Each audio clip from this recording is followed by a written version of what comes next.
Ojongan Market at marami tayong mga nakikitang mga flower na paninda dito guys.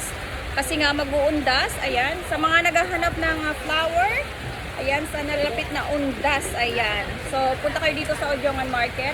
Ayan, maraming mga flower dito. Maraming variety ng flower. Ito, fresh na fresh yan.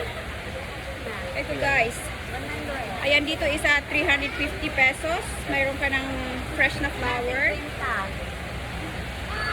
Yung ganito isa 350. Ayan. Anong pangalan ito na flower na ito, ma'am? Hindi mo rin nakakabisado? Ayan. So, dito is 50 pesos ito, oh. Ayan.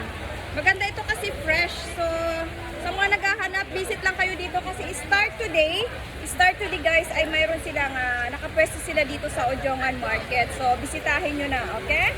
Ayan, fresh na fresh. Hindi nyo na kailangan maghanap ng mga flowers sa sa mga kapitbahay nyo kasi dito sa palengke, mayroon na talagang nakapwesto ngayon.